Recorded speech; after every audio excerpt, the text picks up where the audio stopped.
Bringing it all అని ఇట్లా తిరగగానే సినిమా లాస్ట్ 30 minutes ర్యాంప్ ఆడిస్తాడు. Sir the Christopher Nolan ramp ఆడిచ్చాడు cinema. Last 30 minutes mental mass ఉంటుంది సినిమా.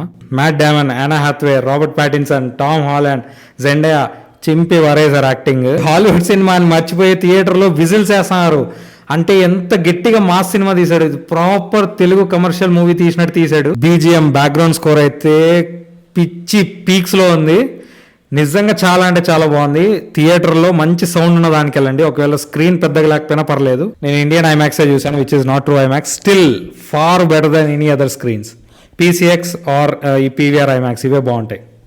దీనికి ముందు ఏమన్నా సినిమాలు చూడాలా అంటే ట్రాయ్ చూడండి. ఓన్లీ క్యారెక్టర్స్ తెలుస్తాయి. లేదంటే అది కూడా అవసరం లేదు, డైరెక్ట్గా వెళ్ళిపోవచ్చు. ఆఫ్టర్ 10 minutes 20 minutes అట్లా 2 minutes ల్యాగ్ ఉంటుంది. దట్ ఈస్ బికాస్ స్టోరీ చెప్పాలి. ఇంకెట్లా చెప్తాడు డైలాగ్స్ అనేవి చెప్తే స్పాయిలర్స్ అంటారు. ఎండింగ్లో మాస్ ఉంటుంది. బా క్రేజీ క్రేజీ ఎలిమెంట్ మనం చాలాసార్లు చూసి ఉంటాం. బట్ స్టిల్ మ్యూజిక్తో ఎలివేట్ చేశాడు సినిమాని. చాలా ఉంటాయి. బోట్ సీక్వెన్సెస్ చాలా బాగుంటాయి.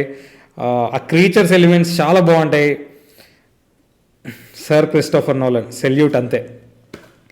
Please go watch in theatres. నా ఒపీనియన్ ఇస్తే please follow my channel reason to watch. Thank you.